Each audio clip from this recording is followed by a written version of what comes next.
যুক্তরাষ্ট্র বলছে যে তোমরা আমাদের কাছে আর্মস কিনো, তোমরা আমাদের বাজার থেকে রপ্তানি করো, তাহলে আমরা দেখবো তোমাদের ব্যাপারে। যুক্তরাষ্ট্রে এখন যে টোনটা চেঞ্জ হয়েছে, কিন্তু আমার মনে হয় না যে ওদের সাবস্টেন্সটা এখন আগের মতোই আছে। মিয়ানমারের ক্রাইসিসের কারণে বাংলাদেশকে সাফার করতে হচ্ছে। প্রায় 12 লক্ষ রোহিঙ্গা বাংলাদেশে আছে। মিয়ানমারের উপরে তো যথেষ্ট প্রভাব আছে চীনের। তো সেই প্রেক্ষাপটে মিয়ানমারকে নিয়েও তো যুক্তরাষ্ট্রের চিন্তা করার কথা, বাট আমরা সেরকম কিছু দেখছি না। এককালে দেখতাম যে মধ্যপ্রাচ্য ছিল খুব গুরুত্বপূর্ণ একটা দেশ, মানে একটা অঞ্চল। কেন ওখানে তেল ও গ্যাসের জন্য, এনার্জির জন্য এখানে একটা কম্পিটিশন হতো। তার আগে ছিল যে কয়লা যেখানে পাওয়া যেত, তার আগে যখন তেল বা গ্যাসের আগে ছিল কয়লা যেখানে ছিল, সেটি কয়লার ডিপোজিট নিয়ে এখানে হতো। এখন নতুন যে গোল্ড যেটাকে বলা হয়, এটা হয়ে গেছে রেয়ার আর্থ মেটালস।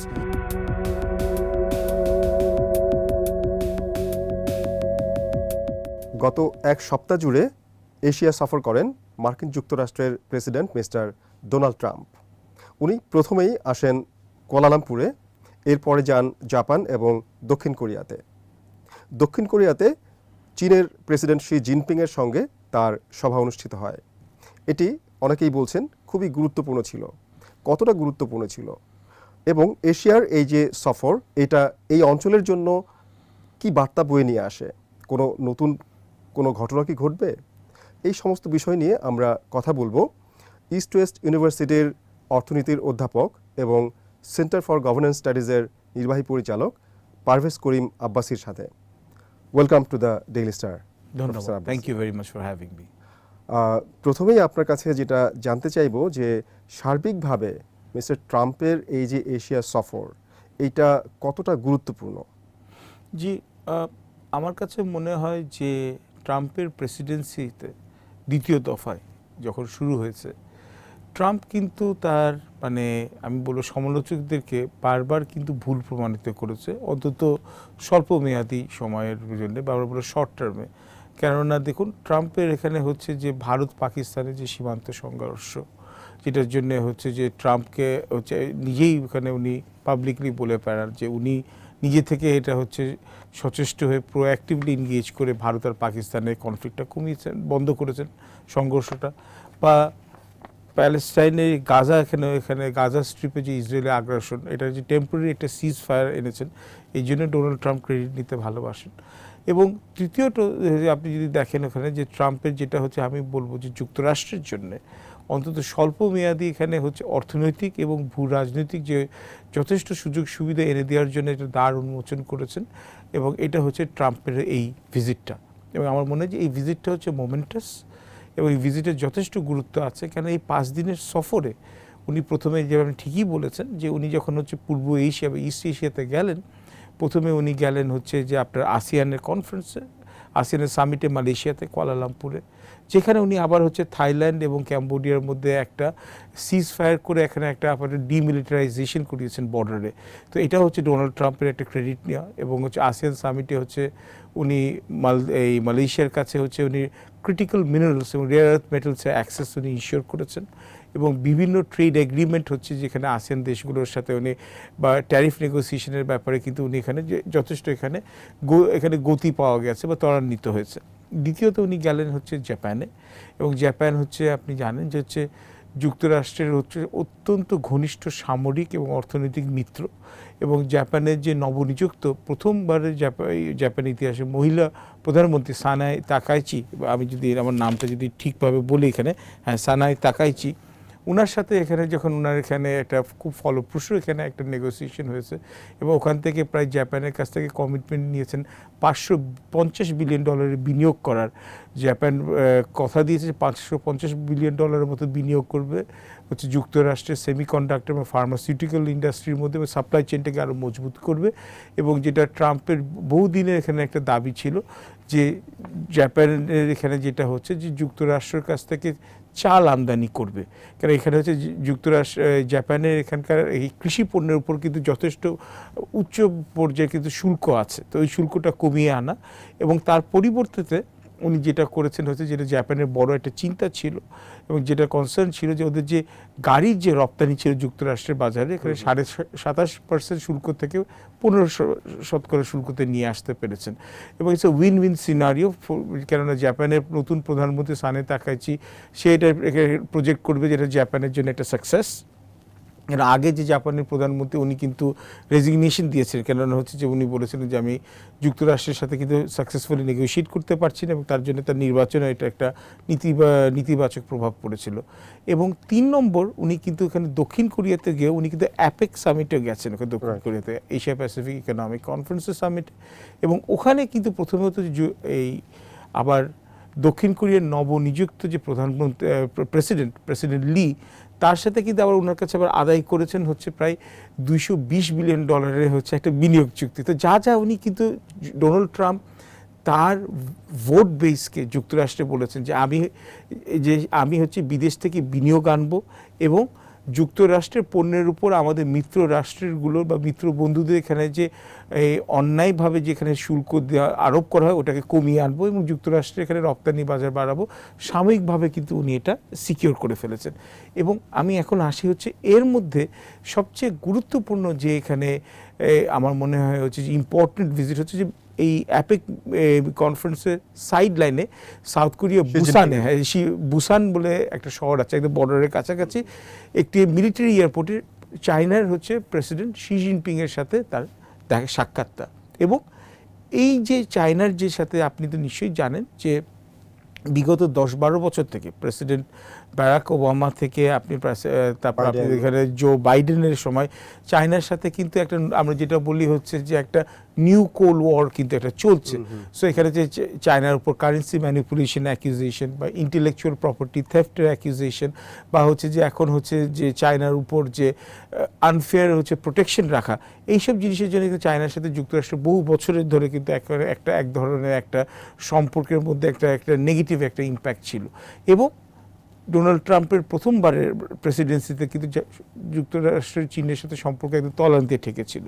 সো এবং এইবারও কিন্তু আমরা দেখলাম যে ট্রাম্প প্রেসিডেন্সির প্রথম দিকে যখন লিবারেশন ডে বলে উনি যখন সারা বিশ্বের উপর যখন শুল্ক যুদ্ধ আরোপ করলেন, শেষ পর্যন্ত কিন্তু চীনের উপর কিন্তু উনি প্রায় 145% এখানে একটা শুল্ক কিন্তু ইম্পোজ করেছেন। এবং চীনও কিন্তু অন্যান্য দেশের মতো কিন্তু ভয় পায় নাই বা এখানে যুক্তরাষ্ট্রকে তোষামোদ করে না, কারণ চীনের কিন্তু এখন অর্থনৈতিক শক্তি অনেক কিন্তু এখানে এক্সপ্যান্ড করেছে এবং চীন হচ্ছে এখন আপনি জানেন যে দ্বিতীয় বৃহত্তম অর্থনীতি।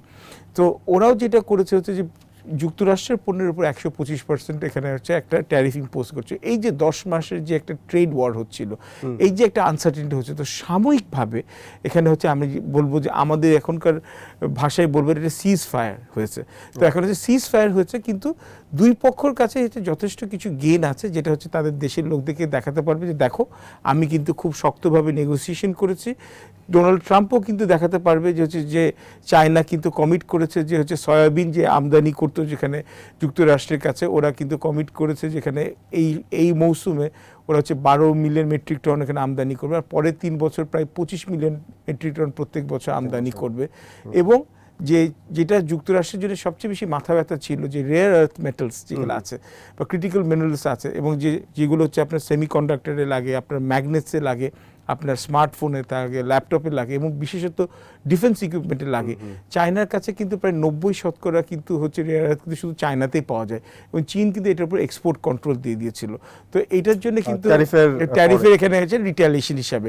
এবং যুক্তরাষ্ট্রের যেসব সামরিক মিত্র ছিল বা অর্থনৈতিক মিত্র ছিল যেমন জাপান, দক্ষিণ কোরিয়া, তাদের উপরও কিন্তু রেয়ার আর্থ মেটালসে সে এখানে একটা কনস্ট্যান্ট বা এখানে একটা রিস্ট্রিকশন দিয়ে দিয়েছিল। তো ওইটার উপরে কিন্তু এখন হচ্ছে চীন এখন কিন্তু এখন পিছু হাঁটলো, কেন হচ্ছে যুক্তরাষ্ট্র হচ্ছে যেখানে 1 বছরের জন্য আপাতত এটা যেটা বলা হচ্ছে টেম্পোরারি পজ। এখানে হচ্ছে যে এখান থেকে হচ্ছে ওরাও হচ্ছে যে রেয়ার আর্থ এখানে হচ্ছে এখন এক্সপোর্ট করতে ওরা হচ্ছে যেখানে ওরা হচ্ছে সম্মতি জানিয়েছে, কিন্তু তার বদলে যুক্তরাষ্ট্র যে টেকনোলজির উপরে যে এখানে হচ্ছে চায়নার প্রতি রপ্তানিতে বন্ধ করে দিয়েছে, স্পেশালি এনভিডিয়া থেকে, যেখানে যে সেমিকন্ডাক্টরের যে উচ্চ পর্যায়ের যে চিপসগুলো আছে সেইগুলো কিন্তু হচ্ছে ওটার উপর সে এখানে আপাতত 1 বছরের জন্য কিন্তু সে এটার উপর রেস্ট্রিকশনটা উইথড্র করলো। সো দুইটা দেশের কাছে কিন্তু হচ্ছে ফর দ্য টাইম বিং এটা হচ্ছে উইন উইন সিনারিও এবং এটা পুরো বিশ্বের এখানে ব্যবসায়ী মহলের জন্য একটা সাময়িক একটা স্বস্তির একটা কারণ। আমরা জানি যে আপনার এই আসিয়ান অঞ্চলে ডোনাল্ড ট্রাম্প এর আগে এসেছিলেন 2017 সালে, সেটা অবশ্য আসিয়ান ইউএস সামিট ছিল, জি এবং 2019-এ যেটা ছিল আসিয়ান সামিট সেখানে কিন্তু উনি আসেননি, জি ওনার প্রতিনিধিদের পাঠিয়ে দিয়েছিলেন। এবং আপনার এই বছর এই যে আসিয়ান সামিটে আসা, জি এবং আমরা জানি যে এই অঞ্চলকে ঘিরে কিন্তু যুক্তরাষ্ট্রের একটা পলিসি রয়েছে, যে ইন্দো প্যাসিফিক জি স্ট্র্যাটেজি রয়েছে। তো সেই প্রেক্ষাপটে আপনার এই সফর কি, মানে আসলে আমরা তো এতক্ষণ যেটা বললাম যে অর্থনৈতিক এবং টেকনোলজিক্যাল যে পার্সপেক্টিভ সেটা থেকে শুনলাম, জি তো এই জিওপলিটিক্যাল পার্সপেক্টিভ থেকে এইখানে কোনো নতুন বার্তা দিচ্ছে কিনা, মানে যুক্তরাষ্ট্র কি নতুন করে এঙ্গেজ হওয়ার কথা ভাবছে, নাকি কিছুটা ডেভিয়েট করছে? আমার মনে হয় যে এটা কিছুটা মিক্স মেসেজিং হচ্ছে, কেননা ট্রাম্প যেভাবে প্রথম দিকে আইসোলেশনিস্ট একটা মোডে চলে গেছিল, যে এখানে হচ্ছে আমরা যে যুক্তরাষ্ট্রের যথেষ্ট ঘরোয়া সমস্যা আছে, আমার বিশ্বের পুলিশম্যান হয়ে লাভ নাই, এখান থেকে কিন্তু এখন ট্রাম্পের দ্বিতীয় যে দফা যে প্রেসিডেন্সি আমরা দেখছি, কিন্তু এখানে যথেষ্ট এখানে সূক্ষ্ম, এখানে কিন্তু গুণগত পরিবর্তন হয়েছে।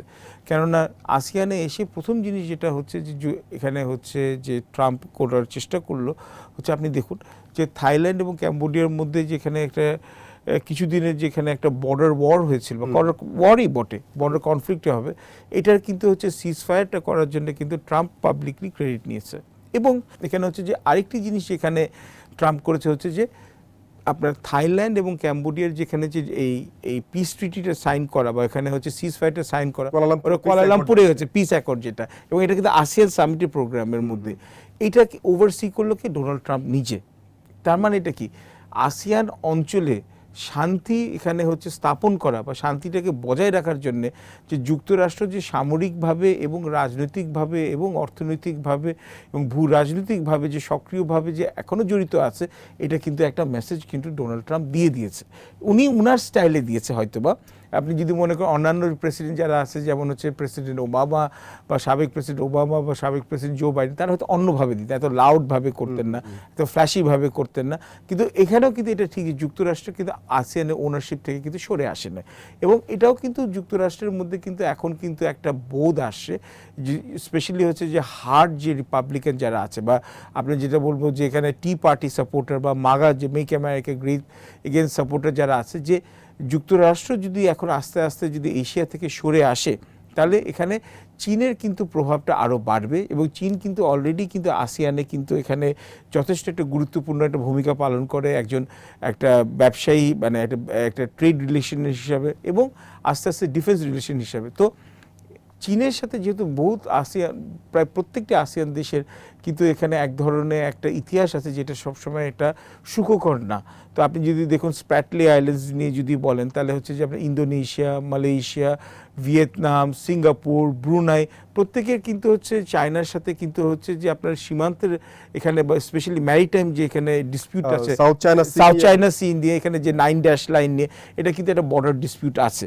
এবং এই জন্যই কিন্তু ইন্দো প্যাসিফিক স্ট্র্যাটেজিটা আসছিল, এটা কিন্তু খুবই গুরুত্বপূর্ণ। এবং আপনি যদি দেখুন এই আসিয়ান দেশগুলোতে এখন আপনি যদি দেখেন 2017 সময় যে ট্রাম্পের প্রেসিডেন্সি যখন ছিল, আর এখন 2025-এর সময়, এখন কিন্তু আসিয়ান দেশে কিন্তু রপ্তানি যুক্তরাষ্ট্রের বাজারে দ্বিগুণ হয়ে গেছে। তো ডোনাল্ড ট্রাম্পের যে এই যে শুল্কর যে এখানে যে পরিবর্তন হয়েছে, যে এই নীতিগুলোতে পরিবর্তন হয়েছে, এতে কিন্তু হচ্ছে আপনার আসিয়ান দেশগুলোর অর্থনীতির উপর কিন্তু গভীরভাবে প্রভাব হবে, এবং এর সাথে ভূ রাজনৈতিক প্রভাব আছে। তারা চাইছে হচ্ছে চীন এবং যুক্তরাষ্ট্রের মধ্যে একটা ব্যালেন্স এর মধ্যে নিয়ে আসাটা। চীনের আমরা জানে যে রিজন হিসাবে ওরা একটা ব্লক হিসাবে এটা ব্যালেন্স করছে, কিন্তু এটাও ওরা জানে যে যদি যুক্তরাষ্ট্র যদি এখান থেকে উইথড্র করে, বা এখানে আসিয়ান থেকে উইথড্র করে, তাহলে চীনের প্রভাব কিন্তু আরও বেশি বাড়বে। এবং যেহেতু চীনের সাথে অনেকগুলো আসিয়ান দেশের, এমনকি আপনার ভিয়েতনামে তো 1979 সালে একটা যুদ্ধ হয়ে গেছে চীনের সাথে। তো এই প্রত্যেকটি দেশের সাথে, যেমন ফিলিপিন্স, ভিয়েতনাম, মালয়েশিয়া, ইন্দোনেশিয়া, এমনকি মিয়ানমার, এদেরও কিন্তু হচ্ছে চীনের সাথে কিন্তু পুরোপুরি কিন্তু ওদের ইতিহাসটা সুখকর না। তার জন্য যুক্তরাষ্ট্রকে একটা কাউন্টার ওয়েট হিসাবে ওরা কিন্তু সবসময় আশা করে। এবং যুক্তরাষ্ট্র বলছে যে তোমরা আমাদের কাছে হচ্ছে আর্মস কিনো, তোমরা আমাদের বাজার থেকে রপ্তানি করো, তাহলে আমরা দেখবো তোমাদের ব্যাপারে। সো এখন হচ্ছে আন্ডারস্ট্যান্ডিংটা একটু অন্যরকমভাবে আসছে, কিন্তু essential security framework, economic framework, ঘুরে ফিরে কিন্তু এখন হচ্ছে যুক্তরাষ্ট্র ডিকটেট করা ওয়ার্ল্ড অর্ডারের মধ্যেই একটা নতুন একটা আমরা চ্যাপ্টার দেখছি। এবং এটার মধ্যে দেখবেন যে আসিয়ান এবং হচ্ছে তার সাথে সাথে জাপান এবং হচ্ছে দক্ষিণ কোরিয়া কিন্তু নতুনভাবে রিএনগেজ করছে। এবং আরেকটা জিনিস যেটা আমি বলবো যে এই পূর্ব এশিয়াতে ট্রাম্পের যে সফরটা হলো বা দক্ষিণ পূর্ব এশিয়ায় ট্রাম্পের সফর হলো, এটাও কিন্তু একটা মেসেজ দেওয়া হচ্ছে যে না, যুক্তরাষ্ট্র কিন্তু পুরো বিশ্ব থেকে সরে আসে নাই, বা যুক্তরাষ্ট্র তার পুরানো মিত্র থেকে সরে আসে নাই, কিন্তু সামরিক খরচের ব্যাপারে বা ওদের সামরিক নিরাপত্তার ব্যাপারে জাপান, সাউথ কোরিয়া বা আসিয়ান দেশগুলো আরো খরচ করতে হবে। অলরেডি কিন্তু জাপানের প্রধানমন্ত্রী সানে তাকেচি বলেছে যে তার ডিফেন্স স্পেন্ডিং সে বাড়াবে 2%-এর মতো করবে। এটা জাপানের যে ইতিহাস, যেটা হচ্ছে যে প্যাসিফিস্ট পলিসি যেটা আছে বিশেষত দ্বিতীয় বিশ্বযুদ্ধের পর, এখান থেকে কিন্তু কমপ্লিট ইউটার্ন। তো সুতরাং আমি বলবো যে যুক্তরাষ্ট্রে এখন হচ্ছে যে টোনটা চেঞ্জ হয়েছে, কিন্তু আমার মনে হয় না যে ওদের সাবস্টেন্সটা এখন আগের মতোই আছে। আপনি মিয়ানমারের কথা বলছিলেন এবং সেই সাথে বাংলাদেশের কথা অবভিয়াসলি চলে আসে, কারণ যেহেতু মিয়ানমারের ক্রাইসিসের কারণে বাংলাদেশকে সাফার করতে হচ্ছে। প্রায় 12 লক্ষ রোহিঙ্গা বাংলাদেশে আছে। কিন্তু আমরা আসিয়ান সামিটে কিন্তু আপনার মিয়ানমার ক্রাইসিস বা রোহিঙ্গা ক্রাইসিস নিয়ে তেমন কথাবার্তা শুনি নাই, যদিও আসিয়ান ফরেন মিনিস্টার লেভেলে একটা আপনার প্রস্তাব অ্যাডাপ্ট করা হয়েছে, কিন্তু ইফেক্টিভ কোনো কিছু দেখলাম না। প্লাস আসিয়ানের যে রোলটা আসিয়ান মিয়ানমার সংকট সমাধানে, সেটার কোনো ধরনের রিফ্লেকশন এখানে নেই।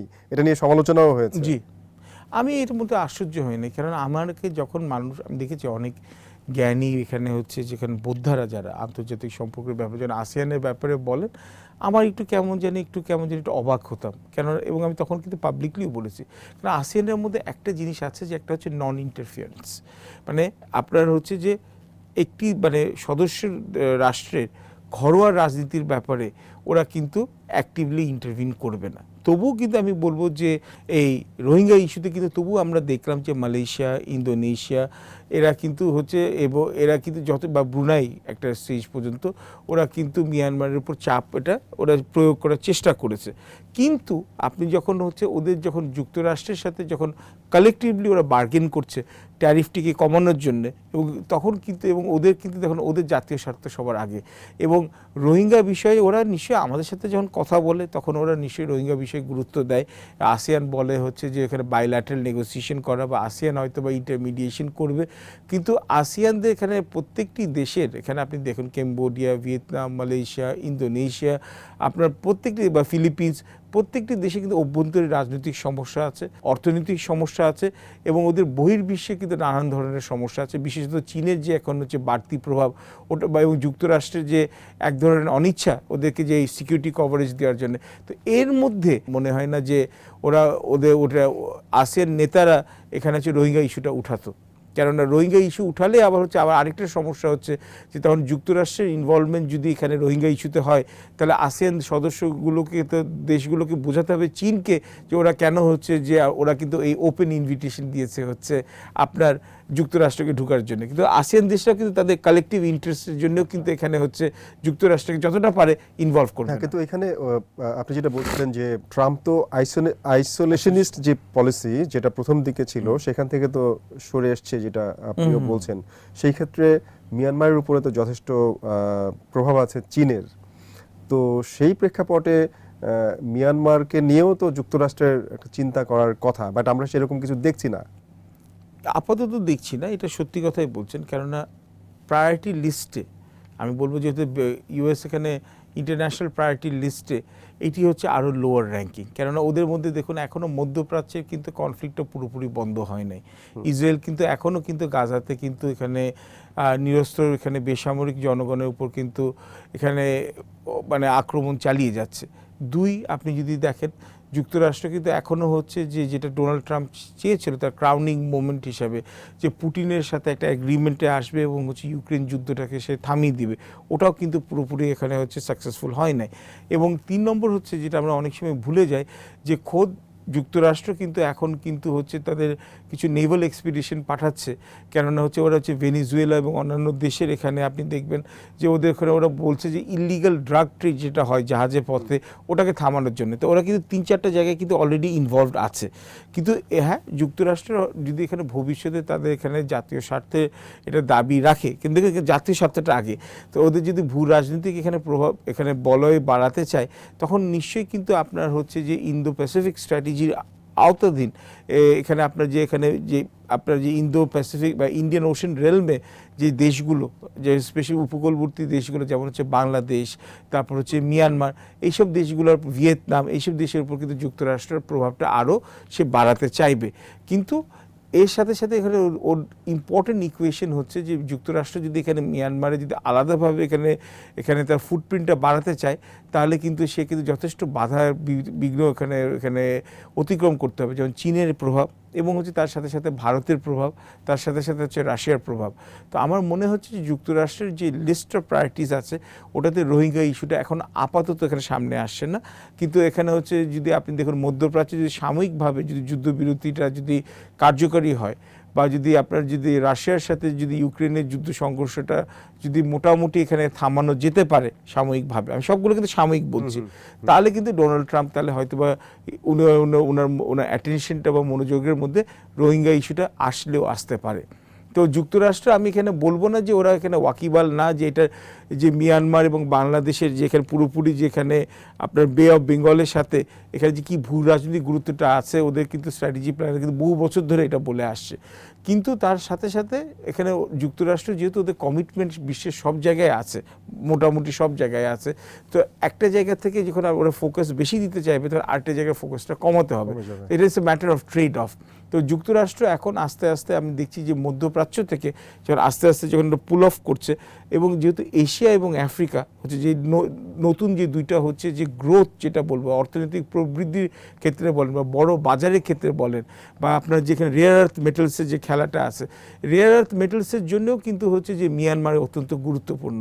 তো যে এবং আমরা দেখেছি হচ্ছে যেহেতু চীনের সাথে কিন্তু রেয়ার আর্থ মেটালসে একটা কম্পিটিশন হচ্ছে, যুক্তরাষ্ট্র কিন্তু আর্জেন্টিনা, চিলে এবং হচ্ছে যে আপনার মালয়েশিয়া এইসব দেশের সাথে কিন্তু এখানে রেয়ার আর্থ মেটালস থাইল্যান্ডের সাথে একই করছে।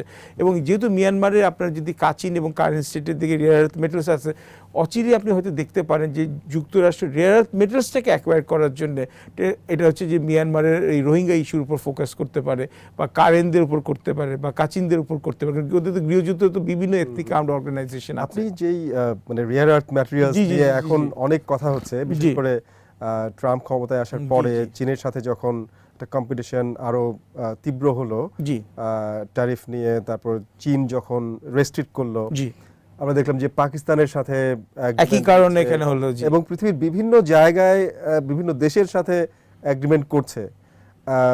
আসলে এইটা কি নতুন ধরনের একটা গ্লোবাল জিওপলিটিক্যাল মানে যুদ্ধ শুরু হলো কিনা, বা কম্পিটিশন শুরু হলো কিনা? আমাদের কম্পিটিশন তো শুরু হয়ে গেছে, কেন আগে দেখুন এটা কোথায় গিয়ে দাঁড়াবে তাহলে? এবং আপনি যেটা বললেন যে চীন তো 90% of rare earth of the whole world control করে, তো এখন আমেরিকা চাইলে কি আসলে কতটুকু তারা করতে পারবে? এটা অত্যন্ত আমি বলবো এটা গুরুত্বপূর্ণ প্রশ্ন করেছেন, কেননা রেয়ার আর্থ মেটালস তো অনেক জায়গায় পাওয়া যায়, রেয়ার আর্থ কিন্তু অত রেয়ার না।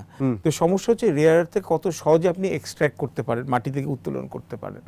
এবং রেয়ার আর্থের মধ্যে সবচেয়ে ইম্পর্টেন্ট হচ্ছে হেভি রেয়ার আর্থ যেটাকে বলে, যেটা আপনার বেশিরভাগ ডিফেন্স ইকুইপমেন্টে লাগে, স্টেলথ এখানে প্লেনগুলোতে লাগে, যেমন F-35 বা হচ্ছে মিসাইলসগুলোতে লাগে, তখন হচ্ছে রেয়ার আর্থগুলো থাকে। আপনি যত পাওয়ারফুল মোবাইল ফোন নেবেন, যত পাওয়ারফুল আপনার সেমিকন্ডাক্টার্স লাগবে, সব কিছুতে রেয়ার আর্থ লাগবে। এবং আপনার যে রিনিউয়েবল এনার্জি আছে, যে আপনার যে এখানে আপনার যে গ্রিন এনার্জি আছে, এটার জন্য কিন্তু লিথিয়াম যেটা খুব ইম্পর্টেন্ট, বা ইলেকট্রিক ব্যাটারি যেগুলো আছে, বা ইলেকট্রিক ভেহিকলস যেগুলো আছে, ওটার জন্য কিন্তু রেয়ার আর্থ লাগবে। তো চায়নার কাছে শুধু যে আপনার রেয়ার আর্থ মেটালসের এখানে ডিপোজিট নেই, এমনকি রেয়ার আর্থ মেটালসের প্রসেসিং যেটা আছে ওটাতেও কিন্তু প্রায় 80% চীনার বিনিয়োগ করে কিন্তু ওটা একচিটিয়া এখানে একটা মনোপলি করে ফেলেছে। তো এখন যুক্তরাষ্ট্রের জন্য যেটা হয়েছে, যে এটা আপনি ঠিকই বলেছেন, এককালে দেখতাম যে মধ্যপ্রাচ্য ছিল খুব গুরুত্বপূর্ণ একটা দেশ, মানে একটা অঞ্চল, কেন ওখানে হচ্ছে তেল ও গ্যাসের জন্য, এনার্জির জন্য এখানে হচ্ছে একটা কম্পিটিশন হতো। এটা হচ্ছে আপনার সোভিয়েত ইউনিয়ন এবং যুক্তরাষ্ট্রের মধ্যে। তার আগে ছিল যে কয়লা যেখানে পাওয়া যেত, তার আগে যখন তেল বা গ্যাসের আগে ছিল কয়লা যেখানে ছিল সেটি কয়লার ডিপোজিট নিয়ে এখানে হতো। এখন নতুন যে গোল্ড যেটাকে বলা হয় এটা হয়ে গেছে রেয়ার আর্থ মেটালস। এবং রেয়ার আর্থ মেটালসটাকে এখানে অন্বেষণ করার জন্য যেহেতু আপনার হচ্ছে আপনার রিনিউয়েবল এনার্জি বলেন বা আপনার আর্টিফিশিয়াল ইন্টেলিজেন্স বলেন, কোয়ান্টাম কম্পিউটিং বলেন, ভবিষ্যতে যতগুলো প্রযুক্তি আছে এটার জন্য রেয়ার আর্থ মেটালস দরকার আছে। এর জন্য আপনার সফিস্টিকেটেড যত আপনার টেকনোলজি তার জন্য যুক্তরাষ্ট্র হন্য হয়ে গেছে। কেননা চীন বহু বছর আগে যুক্তরাষ্ট্র এখানে হচ্ছে এখানে রিলায়েন্স কমানোর জন্য রেয়ার আর্থ মেটালসের এক্সপ্লোরেশন এবং হচ্ছে সাপ্লাই চেইন প্রসেসিং করেছে। এবং তার জন্য চীন দেখবেন হচ্ছে প্রচুর বিনিয়োগ করেছে আফ্রিকাতে। আফ্রিকাতে কিন্তু রেয়ার আর্থ মেটালসে অনেকটা লক ইন করে ফেলেছে। তার জন্য যুক্তরাষ্ট্র এবং শুধু যুক্তরাষ্ট্র না, ইউরোপিয়ান ইউনিয়ন এখন চেষ্টা করছে অন্যান্য জায়গা থেকে কীভাবে রেয়ার আর্থ মেটালস পাওয়া যায়। তার জন্য দেখবেন শুধু যুক্তরাষ্ট্র না, ইউরোপিয়ান ইউনিয়ন এখন হচ্ছে যে আপনার যে সেন্ট্রাল এশিয়াতে উজবেকিস্তান, কাজাকিস্তান, তাজিকিস্তান, যুক্তরাজ্য এরা সবাই কিন্তু এখন হচ্ছে এইসব দেশগুলোর সাথে সম্পর্ক কিন্তু ওরা বাড়াতে চাচ্ছে, সম্পর্ক এখানে উষ্ণ করতে চাচ্ছে। এখন কিন্তু গণতান্ত্রিক এখানে লঙ্ঘন বা এখানে হচ্ছে স্বৈরতন্ত্র এখানে কিন্তু আর কোনো এখানে ইস্যু না। দেখুন একই জিনিস হচ্ছে মধ্যপ্রাচ্যের মতো। এবং 2 নম্বর জিনিস আপনি যদি দেখেন, আপনি পাকিস্তানে যেখানে হচ্ছে যে এখানে যে এই যে ওরা যে এখন যুক্তরাষ্ট্রের সাথে হঠাৎ করে সম্পর্কে ইউটার্ন করে ফেললো, যেমন যুক্তরাষ্ট্র মানে পাকিস্তানের যে ফরেন পলিসি অ্যানালিস্টরা ওরা কিন্তু বুঝে ডোনাল্ড ট্রাম্প কী চায়। কেন ডোনাল্ড ট্রাম্পকে প্রথমেই হয়ে গেল যে নোবেল পিস প্রাইজের জন্য নমিনেশন, যেটা ইন্ডিয়া দেয় নাই। তার জন্য এখানে এবং ডোনাল্ড ট্রাম্প বারবার তার হচ্ছে যে ট্রুথ সোশ্যালে তার ইকুইভ্যালেন্ট অফ এখানে এক্স বা টুইটারের মতো সেখানে কিন্তু বারবার কিন্তু ইন্ডিয়াকে কিন্তু সমালোচনা করেছে যে আমি এত কিছু করলাম ইন্ডিয়ার জন্য, মোদি আমার বন্ধু করলো না। এবং এই যে দেখুন আসিম মুনির এবং হচ্ছে যে পাকিস্তানের যে প্রধানমন্ত্রী শাহবাজ শরীফ গেলেন, এটার সাথে খুব সিম্বলিক ছিল যে ফিল্ড মার্শাল আসিম মুনি একটা ব্রিফ কেসে এখানে কিন্তু রেয়ার আর্থ মেটালসে এখানে নিয়ে আসছে এখানে, এবং প্রায় $3.5 বিলিয়ন হচ্ছে যুক্তরাষ্ট্রকে হচ্ছে বিনিয়োগ করার সুযোগ দিয়ে দিয়েছে পাকিস্তান। এবং তার সাথে সাথে আপনি দেখবেন যে তালেবানদের সাথে এখন যুক্তরাষ্ট্র কিন্তু এখন হচ্ছে যে চাইছে এখানে যে নেগোসিয়েশনটা করার জন্য, যাতে ওরাও রেয়ার আর্থ মেটালসের উপর বসে আছে। তো খেলাটা এখন রেয়ার আর্থ মেটালসের উপর। এবং আপনার ওই রেয়ার আর্থ মেটালসের হিসাব ধরেই ধরতে পারি যে মিয়ানমারের নিয়ে যদি হবে, এটা কিন্তু রোহিঙ্গাদের মানবাধিকার নিয়ে প্রশ্ন আসবে না, রোহিঙ্গাদের এখানে হচ্ছে ডিসপ্লেসমেন্ট নিয়ে আসবে না। এটা হচ্ছে রেয়ার আর্থ মেটালসের যদি কোনো প্রশ্ন থাকে তখন মেটেরিয়াল অ্যাডভান্টেজ যখন হবে তখনই যুক্তরাষ্ট্র আসবে। তাহলে আমরা দেখি যে যেমন বাইডেনের সময় বাংলাদেশের উপরে স্যাংশন দেওয়া হলো, র্যাবের উপরে স্যাংশন, গ্লোবাল ম্যাগনেসি অ্যাক্ট, তারপরে আপনার ভিসা রেস্ট্রিকশন দেওয়া হলো। তো এখন তাহলে সেরকম কিছু আসলে আমরা আশা করছি না একেবারেই, টোটালি ট্রানজ্যাকশনাল একটা রিলেশনশিপ হয়ে গেল। আপনি যেটা বলছিলেন যে এই সাউথ ইস্ট এশিয়াতে, ইস্ট এশিয়াতে ডোনাল্ড ট্রাম্পের যে সফর, এইটার কোনো ধরনের ইম্প্যাক্ট কি বাংলাদেশে আসতে পারে কিনা? বাংলাদেশে আসতে পারে কিভাবে, not necessary in a positive manner, আমি আপনাকে বলছি। কেননা আপনি যদি দেখেন যে ডোনাল্ড ট্রাম্পের এই সফরের মধ্যেও কিন্তু আমার মনে দক্ষিণ কোরিয়ার যখন লেগেছিলেন উনি কিন্তু প্রাইম মিনিস্টার মোদির একটা রেফারেন্স নিয়ে আসছিলেন, একটু ব্যঙ্গ করে উনি বলেছেন যে মোদি তো ওনার বলে আমার বন্ধু, কিন্তু এখানে সে তো এটা দিল না। কিন্তু তারপর যখন আমি স্যাংশনস ইম্পোজ করার ভয় দেখালাম, ভারত আর পাকিস্তান সুরসুর করে নেগোশিয়েট করলো। এটার একটা সাইড লাইন হিসেবে আমি বলবো যে বাংলাদেশের জন্য সমস্যাটা হবে যে জাপান কিন্তু এখানে হচ্ছে যে প্রধানমন্ত্রী উনি কিন্তু অনেক মারমুখী, এখানে মারমুখী ন্যাশনালিস্ট বলবে। এবং জাপানের ন্যাশনালিস্ট কীভাবে আপনি বুঝবেন যে ইয়াসাকুনি শ্রাইন যেটা আছে, যে দ্বিতীয় বিশ্বযুদ্ধে জাপানিজ নিহত সৈনিকদের প্রতি এখানে একটা শ্রাইন ডেডিকেট করেছে, ইয়াসাকুনি শ্রাইন। এবং যেই জাপানিজ শিনজো আবে যে ছিল, যে আগে যে জাপানের অত্যন্ত জনপ্রিয় প্রধানমন্ত্রী, যার রাজনৈতিক শিষ্যা হচ্ছে আপনাদের তাকেচি সানাই, তো সে এবং উনি কিন্তু প্রথমে কিন্তু হচ্ছে যে ওরা ইয়াসাকুনি শ্রাইনে গিয়ে এখানে হচ্ছে তাদের শ্রদ্ধা জ্ঞাপন করেছে। যেই ইয়াসাকুনি শ্রাইনে কোনো জাপানিজ প্রধানমন্ত্রী যায়, তখনই হচ্ছে আপনি দেখবেন যে চীন, দক্ষিণ কোরিয়া এবং হচ্ছে আপনার দক্ষিণ পূর্ব এশিয়ার অনেকগুলো দেশ থেকে কিন্তু অফিসিয়াল কন্ডেমনেশন বা প্রতিবাদের ঝড় হয়। কেন হচ্ছে জাপানের আর্মি কিন্তু হচ্ছে দ্বিতীয় বিশ্বযুদ্ধে অকুপাই করেছিল এই পুরো জায়গাটা, এবং হচ্ছে এখানে অনেক লোককে মেরেছিল, নিরীহ মানুষ মেরেছিল, অনেক সাধারণ মহিলাকে রেপ করা হয়েছিল বা কমফোর্ট ওমেন হিসেবে ইউজ করেছিল। তো এই হিস্ট্রিটা খুব কমপ্লিকেটেড। কিন্তু কাজের কথাটা হচ্ছে যে যেহেতু হচ্ছে জাপানে এখন কিন্তু একটা ফিলিং চলে আসছে যে আমাদেরকে কিন্তু এখন চীনের প্রভাব যেভাবে বাড়ছে এবং যেভাবে যে যুক্তরাষ্ট্র আস্তে আস্তে যেখানে গ্লোবাল পলিটিক্যাল লিডারশিপ থেকে একটু সরে আসছে বা এক একজন প্রেসিডেন্ট হোয়াইট হাউসে আসলে তার পুরো যুক্তরাষ্ট্রের ফরেন পলিসি 90 ডিগ্রি টার্ন নিচ্ছে, তার জন্য আমাদেরকে কিন্তু নিজেদের ডিফেন্স কিন্তু নিজেরা এখন আরও বেশি ইনভেস্ট করতে হবে। তার জন্য জাপানের যে স্পেশাল ডিফেন্স ফোর্স ওটা কিন্তু এক্সপ্যান্ড করছে। দক্ষিণ কোরিয়া কিন্তু আর্মস ম্যানুফ্যাকচারিং কিন্তু প্রথম টপ 6টি দেশের মধ্যে পড়ে আর্মস রপ্তানির মধ্যে, এবং ওদের কিন্তু এখানে সেনাবাহিনী সামরিক ক্ষমতা সক্ষমতা এটা কিন্তু অনেক বছর ধরে বাড়াচ্ছে এবং যুক্তরাষ্ট্র কিন্তু ট্রেনিং দিয়েছে, এদের কিন্তু ওরা একসাথে সামরিক এখানে মহড়া করে। তো তার জন্য আপনি দেখবেন যে চীনের এখানের সাথে হয়তো বা অর্থনৈতিক সম্পর্ক বাড়বে, কিন্তু চীনের সাথে কিন্তু সামরিক একটা কম্পিটিশনও কিন্তু বাড়বে হচ্ছে, এবং ডিফেন্স একটা নিউ এখানে স্পেন্ডিং বাড়বে হচ্ছে আপনার দক্ষিণ কোরিয়া এবং জাপানে। এবং বাংলাদেশের উপর যেটা হবে কি, এতে আমাদের ডেভেলপমেন্টের যে এখানে আমাদের যে ফান্ডটা পেতাম জাপান থেকে বা দক্ষিণ কোরিয়াতে, ওটা ইনডাইরেক্টলি ইনভলভ হতে পারে। এবং ভবিষ্যতে এবং আমরা দেখলাম যে গত শুক্রবারেই আপনার যুক্তরাষ্ট্রের সাথে ভারতের একটা এগ্রিমেন্ট হলো, framework agreement on defence cooperation. তো ভাবছিলাম যে এইটারও আসলে কিরকম ইমপ্লিকেশন, বা আমরা জানি তো এখন ভারতের সাথে যুক্তরাষ্ট্রের যে ট্যারিফ যে ইস্যুটা এখনো সমাধান হয়নি, বোধহয় 50%। জি। তো আবার এর মধ্যে আবার ডিফেন্স এগ্রিমেন্ট হয়ে গেল। জি, আমি ওই কথাটা শেষ করে বলি, এটার সাথে এটা নিশ্চয়ই আপনার এখানে একটা সম্পৃক্ততা আছে। তো জাপান কিন্তু এখানে দেখবেন যে আমি যে বলছি কীভাবে বাংলাদেশ এখানে এফেক্টেড হতে পারে, এবং যত চীনের যত বিনিয়োগ যদি বাংলাদেশে বাড়ে, মানে অবকাঠামোগত বিনিয়োগ বাড়ে, তখন কিন্তু দেখবেন যে জাপান বা দক্ষিণ কোরিয়া কিন্তু এখান থেকে দেখবেন যে বাংলাদেশের উপর নানানভাবে ওরা প্রভাব খাটাতে চেষ্টা করবে যাতে চীনের বিনিয়োগ যাতে বেশি না বাড়ে।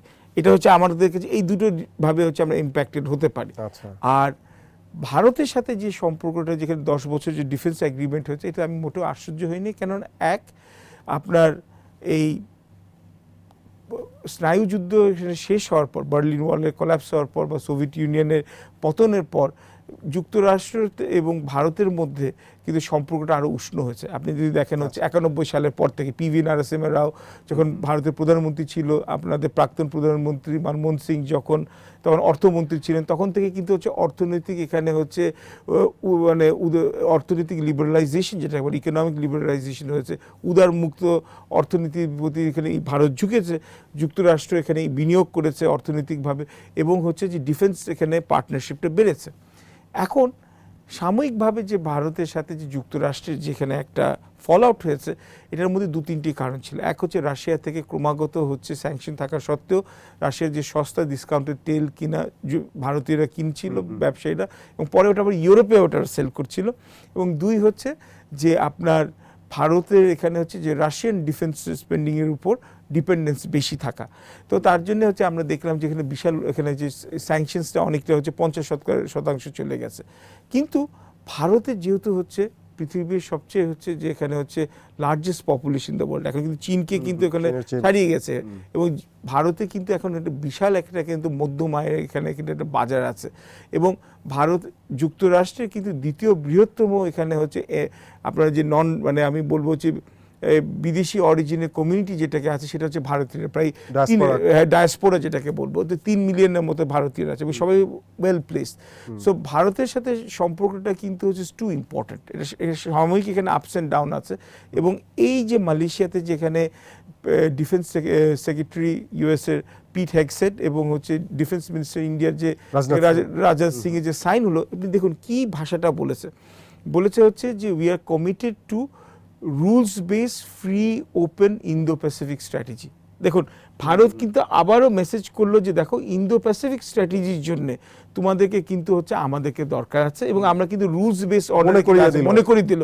এবং যুক্তরাষ্ট্র যেটা চাইছিল যে এখানে হচ্ছে ওদের কাছে ডিফেন্স ইকুইপমেন্ট এখানে কিনবে, কেন এই ভারতের এখানে হচ্ছে সাম্প্রতিককালে পাকিস্তানের সাথে যে কনফ্লিক্ট হলো, এখানে কিন্তু বেশিরভাগই কিন্তু হচ্ছে ফাইটার টু ফাইটার বা মিসাইল বা ড্রোনে হচ্ছিল, ভারতের পারফরমেন্স কিন্তু ভালো হয় নাই। তো ওখানে হচ্ছে প্রায় শোনা যায় যে 6টার মতো বা 7টার মতো ওদের প্লেন ডাউন হয়েছিল। সো এর জন্য ওরা কিন্তু এখন F-35 স্টেলথ প্লেনটা ওরা কিন্তু হচ্ছে এই যুক্তরাষ্ট্র থেকে নিতে চায়, এবং ওরা চাচ্ছে ইন্টার অপারেবিলিটি অফ প্ল্যাটফর্মস। যুক্তরাষ্ট্রের যে মিলিটারি টেকনোলজিটা আছে ওটাকে দিয়ে ওরা হচ্ছে আরও মডার্নাইজ করতে চায়, রাশিয়ার উপর ডিপেন্ডেন্সটা কমাতে চায়। এবং last but not the least, যেটা শোনা যাচ্ছে যে যুক্তরাষ্ট্র থেকে যদি ডিফেন্স ইকুইপমেন্ট ভারত কিনে, তাহলে সঙ্গে সঙ্গে সাইমেলটেনিয়াসলি একই সাথে হচ্ছে ভারত এবং যুক্তরাষ্ট্রের মধ্যে ট্রেড নেগোসিয়েশন হচ্ছে এবং 50% থেকে 15-16% নিয়ে আসতে পারে। সো একসাথে হচ্ছে যে দেখুন আপনি এই যখন দক্ষিণ কোরিয়া বললো যে আমরা হচ্ছে তোমাদেরকে $220 বিলিয়ন বিনিয়োগ করব, 27.5% শুল্ক থেকে 15% শুল্ক নিয়ে আসলাম। ঠিক তেমনি হচ্ছে জাপানের জন্য একই জিনিস। ঠিক তেমনি আপনি দেখতে পারেন যে ভারতের সাথে একই জিনিস, তোমরা আমাদের কাছে জিনিস কিনো। এবং এটাই কিন্তু আপনার যুক্তরাষ্ট্রের খুব গুরুত্বপূর্ণ এলাই এশিয়াতে, কিন্তু তাদের সাথেও আপনার খুবই ট্রানজ্যাকশনাল, এটা ট্রানজ্যাকশনাল এখানে একটা মোডে এখানে এটা চলে গেছে। এবং এটাতে এমন এটা একটা সত্যি কথা যে সাময়িকভাবে যেহেতু যুক্তরাষ্ট্র পৃথিবীর হচ্ছে এখনো সোল সুপার পাওয়ার, সর্ববৃহৎ অর্থনীতি, সর্ববৃহৎ রপ্তানিকারী, সর্ববৃহৎ আমদানিকারী এবং সবচেয়ে বড় ওদের হচ্ছে এফিশিয়েন্ট মিলিটারি আছে, এবং বিশ্বের যে গ্লোবাল রিজার্ভ কারেন্সি হচ্ছে $, এবং যতগুলো বহুজাতিক সংস্থা আছে যে IMF, ওয়ার্ল্ড ব্যাংক, তার উপর যুক্তরাষ্ট্রের ডিসপ্রপোর্শনেট ইনফ্লুয়েন্স। তার জন্য যুক্তরাষ্ট্রের ট্রানজ্যাকশন ডিপ্লোমেসি আপাতত এই দেশগুলো হচ্ছে ওদের আর কোনো উপায় নেই এটা মেনে নেওয়ার জন্য, কিন্তু লং রানে ওরা কিন্তু অল্টারনেটিভ প্ল্যাটফর্ম খুঁজছে। এটা যদি ব্রিক্স হতে পারে, এটা আরসিএফ হতে পারে, বা এটা হচ্ছে যে আপনার আসিয়ানটাকে এক্সপ্যান্ডেডভাবে করার জন্য, কিন্তু ওটার জন্য সময় লাগবে। কিন্তু শর্ট রানে প্রত্যেকটি দেশই চাইছে যে যুক্তরাষ্ট্রের সাথে ওদের ব্যক্তিগত এখানে মানে ব্যক্তিগত বা হচ্ছে রাষ্ট্রীয় যেখানে বিভিন্ন ইস্যুগত এখানে যে বিভেদ আছে এটা ভুলে যুক্তরাষ্ট্র যেটা চাইছে তাকে এটা দিয়ে সামর্থ্যের মধ্যে খুশি করে এরা হচ্ছে তাদের প্রত্যেকটি দেশ তাদের নিজের জাতীয় স্বার্থটা হাসিল করার চেষ্টা করছে। অর্থাৎ এখানে ট্রেডের বিনিময়ে ডিফেন্স এবং হচ্ছে যেটা দেখছি যে ইউক্রেন যুদ্ধের পরে ইউরোপে এখন নতুন করে ডিফেন্স বাজেট বাড়ানো হচ্ছে, প্যাসিফিস্ট জাপান বাজেট বাড়াচ্ছে, এবং ভারত, সাউথ কোরিয়া এই সমস্ত দেশও ডিফেন্সের দিকে আরো এই একটা মিলিটারি ইন্ডাস্ট্রিয়াল কমপ্লেক্স যেটা আছে ওটার মধ্যে সবাই এখন দেখছি নতুন করে ওটা একটা জোয়ার লেগেছে। বিশ্ব ব্যাংকের এক হিসাব মতে এই মুহূর্তে পৃথিবীতে প্রায় 70 কোটি মানুষ দারিদ্র্য সীমার নিচে বাস করে, কিন্তু আমরা দেখছি পৃথিবীর বিভিন্ন জায়গায় এখনো যুদ্ধ চলছে সংঘাত। আমরা এই ডিফেন্স বাজেট বেড়ে চলছে, এটা নিঃসন্দেহে একটি ভয়ঙ্কর বা ভয় পাবার মতো একটি ঘটনা যেটা ঘটছে। আমরা আশা করব পৃথিবীর বিশ্বের যারা বড় বড় দেশ আছেন, নেতারা আছেন, তারা সংঘাত নয় কিভাবে শান্তির দিকে যেতে পারে বিশ্ব, এবং আলোচনার মাধ্যমে কিভাবে সমাধান করা যায় সেই দিকে হাঁটবে।